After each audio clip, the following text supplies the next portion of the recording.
የካቲት 11 2026 እኩለ ሌሊት 10 ሰዓት ከሩብ ላይ ኢስታንቡል የሚገኘው ቤት ውስጥ አንድ አስደንጋጭ ድምፅ ተሰማ። 15 ደቂቃ ሳይሞላ አምቡላንስ ወደዛ ቤት ደረሰ። በሕይወትና በሞት መካከል የነበረውን ሰፈርን ይዞ ወደ ሆስፒታል ማምራት ጀምራሉ። ሚስቱ ኢክራን ያለማቋረጥ ስቅስቅ እያለች ታለቅሳለች። ሳፈርን ያዘችው አምቡላንስ እየበረረች ልክ ሆስፒታል በር ላይ ስትደርስ የሳፋር ልብ ለአንድና ለመጨረሻ ጊዜ መምታቱን አቆመ።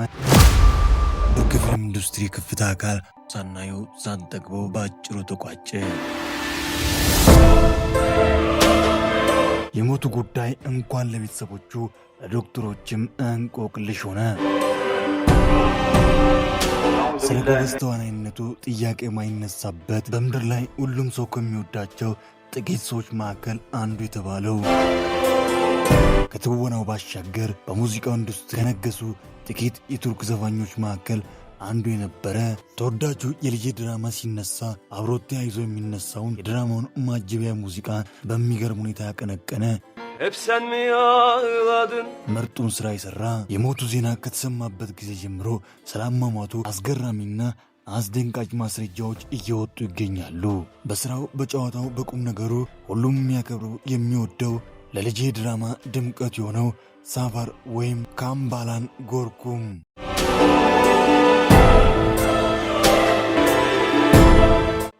ሰላም ውድ የቃና መሳይ ቤተሰቦች እንዴት ናችሁ? እንዴት ቆያችሁልን? ዛሬ ደግሞ በእናንተው ጥያቄ መሰረት ለልጄ ተወዳጁ ድራማ ላይ ድንቅ የትወና ብቃቱን ያስመለከትና ያሳየን በቅርቡ በሚያሳዝንና በሚያስደነግጥ ሁኔታ በሕይወት ያጣነውን ስለ ሳፋር ግለ ታሪክ እንመለከታለን። ስለ አስተዳደጉ፣ ስለ ቤተሰቦቹ፣ ስለ አሟሟቱ፣ ሞቱ ኋላ ስለወጡ አስደንጋጭ ማስረጃዎች፣ ስለሰራቸው ስራዎች ውድ ቤተሰቦቼ እናንተ ብቻ እስከ መጨረሻው ከኔ ጋር ቆዩ እንጂ ስለ ሳፋር የህይወት ጉዞ እንዲሁም የህይወት አጋጣሚዎችና እውነተኛ ማንነቱን ወደ እናንተ እናደርሳለን። ከእናንተ የሚጠበቀው ይህንን ቪዲዮ ላይክ አድርጎ መጀመር ብቻ ነው። ለቻናላችን አዲስ ሆናችሁ ሰብስክራይብ በማድረግ የቃና መሳይ ቤተሰብ በመሆን አዳዲስ ምርጥ ቪዲዮዎች እንዲሁም ተወዳጁ ድራማ ለልጄ ወደ እናንተ ጋር እንዲደርስ ማድረግ ይችላሉ። በቀጣይ የማን ግለ ታሪክ ይሰራ የፈለጋችሁትን የወደዳችሁትን የተዋናይ ስም በአስተያየት መስጫ ሳጥን ላይ ያስቀምጡ። እኛም መልሰን በቆንጆ አቀራረብ ወደ እናንተ እናደርሳለን። ከወዲሁ እስከ መጨረሻ ከኔ ጋር ስለምትቆዩ ከልብ እያመሰገንኩኝ መልካም ቆይታ ብያለሁ።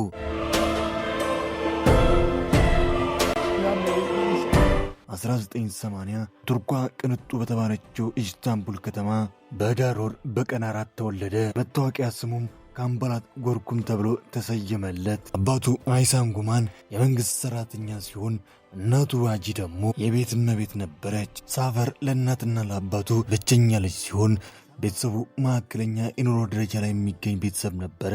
ከልጅነቱ ጀምሮ አንድ ሕልም የነበረው የእናቱን የአባቱን የቤተሰቦችን ሕይወት መለወጥ ነበር።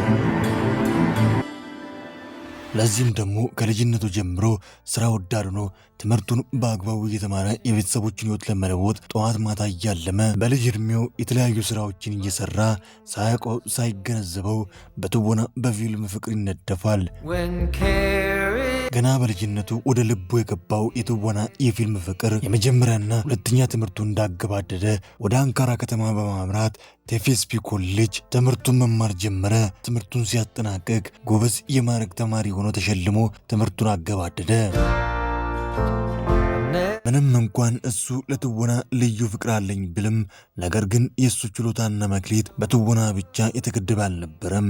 ሲያንጎራጉር የሁሉንም ቀልብ ጆሮ የሚገዛ በጣም ጎበዝ ቆንጆ ድምፅ ያለው ድምፃዊም ጭምር ነበር። የቲያትር ትምህርቱ እንዳገባደደ ዳግም ወደ ኢስታንቡል በመመለስ በኢስታንቡል ዩኒቨርሲቲ ስነ ጽሑፍና ሙዚቃ መማር ጀመረ። ትምህርቱን እየተማረ ለራሱም ለቤተሰቡ መድረስ እንዳለበት እያመነ ገንዘብ ለማግኘት የተለያዩ መድረኮች ላይ ሙዚቃ ማንጎራጎር እንዲሁም በሌላኛው መክሊቱ የትወና ችሎታውን እያሳየ የተለያዩ ቲያትሮች ላይ መሳተፍ ጀመረ። እንደ ዕድልም ሆኖ ከሙዚቃው በላይ የተለያዩ የቲያትር ስራዎችን ማግኘት ጀመረ። ትወናውን፣ ቁመናውን እንዲሁም ድምፁን የተመለከቱ ዳይሬክተሮች ሁሉ ለስራቸው እሱን መራጭ ሆኑ። ትምህርቱን እየተማረ ቲያትሮችን እየሰራ እንዲሁም ቤተሰቦቹን እያገዘ ትምህርቱን በጥሩ ውጤት ካጠናቀቀ በኋላ ጥቂት የተባሉ ቲያትሮችን ሰርቶ ወደ ፊልምና ወደ ቴሌቪዥን ተከታታይ ድራማዎች መሸጋገር ጀመረ። እስኪ ከሰራቸው ስራዎች ጥቂቶችን እንመልከት። 2011 ሆም፣ ከ2010 እስከ 2012 ሎቪዝ ኢን ዘ ኤር እንደ ታሙኖ፣ ከ2015 እስከ 2016 ደግሞ ራሱን ለዓለም የቱርክ ፊልም አፍቃሪዎች ያስተዋወቀበትን ድንቅ የትወና ብቃትን ባሳየበት በተወዳጁ ለልጄ ወይም በእንግሊዝኛ ስሙ ፎር ማይ ሳን በቱርከኛ ስሙ ፋይረስ ካራይ የተሰኘውን አጓጊ ተወዳጅ ረጅም ተከታታይ የቴሌቪዥን ድራማ ላይ እንደ ሳፋር በመሆን ድንቅ የተባለውን የትወና መክሊቱን አሳየ። ይህ ድራማ ላይ ባሳየው የትወና ብቃት በርካታ ዳይሬክተሮች ተመለከቱት። ሁሉም ከሱ ጋር ለመስራት መሽቀዳደም ጀመሩ። እሱም ከመጡለት ስራዎች እየመረጠ እያማረጠ ይሆነኛል ይበጀኛል ያለውን ስራ መስራት ቀጠለና አያት ባዝንታ ትልደር በድርና ማቅ ተወዳጁ ድራማ ላይ ስርዓት ጋር በመጣመር ድንቅ የትወና ብቃቷን ካስመለከተች ከአስሊ ጋር እሱን በተራው በድጋሚ ተጣምሮ ተመልካችን ያስደመመ ምርጥ የተባለ የትወና አቅማቸውን አስመለከቱ። 2018 ሰበር፣ በዛው ዓመት 2018 ቢርዲል እንደ ኩመር ሆኖ ሰራ። ከ2021 እስከ 2023 ደግሞ ሌላኛውን ምርጥ ብቃት ያሳይበትን ደስታን የተሰኘ እውነተኛ ታሪክ ላይ ተመርኩዞ በተሰራ ምርጥ የቴሌቪዥን ተከታታይ ድራማ ላይ አቅሙን አስመለከተ። ቀጠለና 2024 በርካታ ተመልካችና አድናቂዎቹን ባፈራው ማሪላንድ በተሰኘው ተወዳጅ ድራማ ላይ እሱም ድዝጉኑን በመሆን የድራማው ተወዳጁ ተዋናይ ሆነ። 2025 አይኑ ገልዲክ፣ አሁንም በ2025 እንደገና ሳላዲን፣ 2026 እስካሁን ድረስ ህዝብ ለመጨረሻ ጊዜ እሱ የተሳተፈበት ስራ ደግሞ ኢማም በተሰኘ እውነተኛ ታሪክ ላይ ተመርኩዞ በሚሰራው ተወዳጅ ድራማ ላይ እየተሳተፈ ባለበት ጊዜ ነበር ህይወቱ ያለፈው።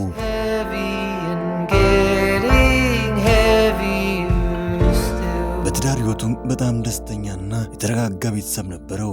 ኢክራን አንክር ከተባለች ሴት ጋር 2018 በስራ አማካኝነት ተዋውቀው ትውውቅነታቸው እያደገ ጓደኛ ከዛ ወደ ፍቅረኛሞች አድርጎ 2021 ላይ ደግሞ ፍቅረኛሞች የሚለውን ስም ጥለው ባለትዳሮች ሆኑ ተጋቡ። ሳፈር በህይወት በነበረበት ጊዜ የአብራኩ ክፋይ ልጅ ባይኖረውም ነገር ግን ከትዳራቸው በፊት እሷ ከሌላ የወለደችው አንድ ወንድ ልጅ አብሯቸው የሚኖር ነበር። ሳፈር ከትወናው በተጨማሪ በሙዚቃው ኢንዱስትሪም አይነኬ ነበር። ቱርክ ውስጥ ሁለቱንም ሙያ አጣምሮ ከሚሰሩ ጥቂት አርቲስቶች መካከል እሱ አንዱ ነበር። እንደ ፊልሞቹ ሁሉ በአልበምና በነጠላ ዜማ የሚቆጠሩ በርከት ያሉ ዘፈኖች ነበሩ። እንዲሁም ከሁሉም በላይ የሚታወቅበት ደግሞ በልጄ ተወዳጅ ድራማ ላይ ከድራማው ባልተናነሰ እንዲሁም ከድራማው በላይ ድራማው ሲነሳ ሁሌም ቀደም ብሎ የሚታወሰውን የድራማው ማጀቢያ ሙዚቃ የተጫወተው እሱ ነበር።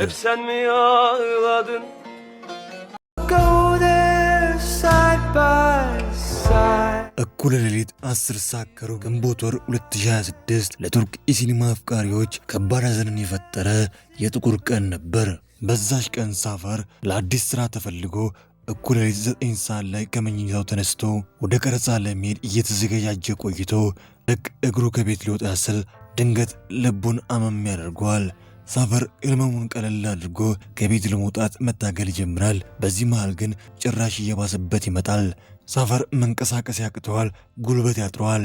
ባለቤቱ ኢክራን ድንገት ከእንቅልፏ ስትነቃ ባለቤቷ እያቃሰተ ነበር። በዚህ ቅጽበት እየተደናገጠች በፍጥነት የልብ ህመሙን መድኃኒት አምጥታ ትሰጠዋለች። ሳፋር ግን ልሻለው አልቻለም። ይህኔ የምታደርገው እየጠፋባት አምቡላንስ ጋር ትደውላለች። የሳፈር ሁኔታ እየከፋ ባለቤቱ ኢክራን ይዛው ለመውጣት እየሞከረች በኃይለኛው ትጮኻለች። በ10 እና በ15 ደቂቃ ውስጥ አምቡላንሱ ይደርሳል። ደጋግሞ የነበረውን ሳፈርን ይዞ አምቡላንስ ውስጥ ይከታሉ። በዚች ቅጽበት የተደወለላቸው ጓደኞቹና ወዳጆቹ ይመጣሉ። ሚስቱ ያለማቋረጥ ስቅስቅ እያለች ታለቅሳለች። አምቡላንሱ ወደ ሆስፒታል መገስገስ ይጀምራል። የደከመውን ልቡን ዳግም ለማስነሳት ዶክተሮች ደጋግሞ ይሞክራሉ። ወዳጆቹ ፈጣሪያቸውን እየተማጸኑ ሚስቱ እያነባች አምቡላንሷ እየበረረች በመጨረሻም ሆስፒታል ይደርሳሉ። ልክ የሆስፒታሏን በር እንዳለፉ ግን የሳፋር ልብ ለአንዴና ለመጨረሻ ጊዜ ዳግም ላይነሳ መምታቱን ያቆማል። ሚስቱ፣ ወዳጆቹና እንዲሁም ጓደኞቹ ሁሉም በድንጋጤ ልባቸው ቀጥ አለ።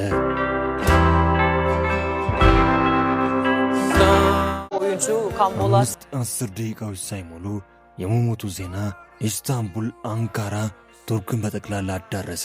የሞቱን ዜና ለመጀመሪያ ጊዜ ያየ ሰው ሁሉ የውሸት ዜና ነው እያለ ዜናውን መቀበል ይከብደዋል። እውነት መሆኑን ሲያረጋግጡ የሁሉም ልብ ይሰበራል። ቱርክን አልፎ በዓለም ዙሪያ ስራውን ያዩ የቱርክ ፊልም አፍቃሪያን እጅጉን ያዝናሉ።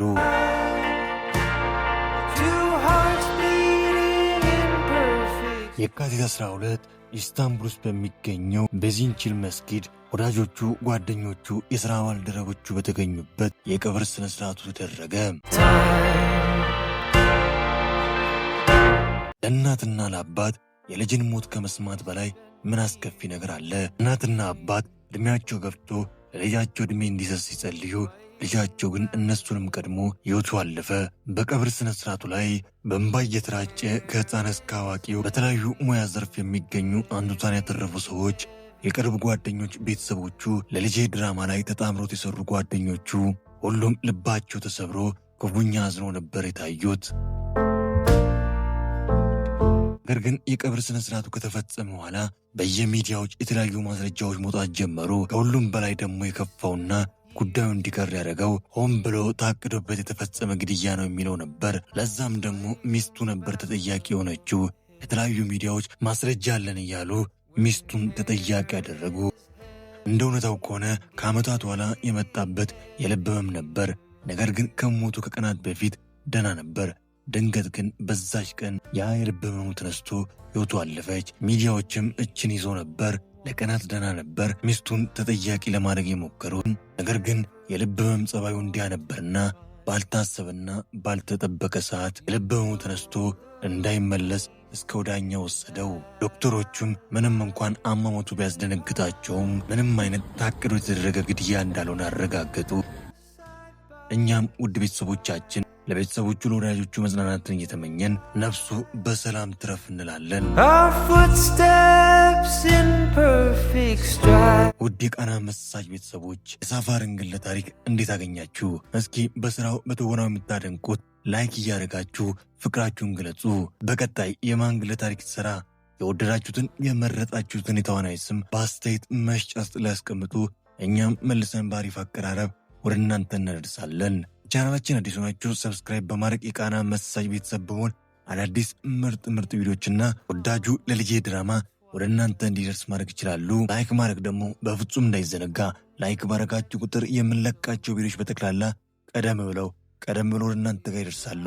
ስለ ሁሉም እስከ መጨረሻ ከኔ ጋር ስለነበራችሁ ከልብ እያመሰገንኩኝ በቀጣይ በቆንጆ ስራ በቆንጆ ቪዲዮ እስክንገናኝ ኩፋይንካውት ደጋ ይለፎት አገሬ ሰላም ትሁን። When I need or want you, you're never too hard to find. I know the places that you like to hide, and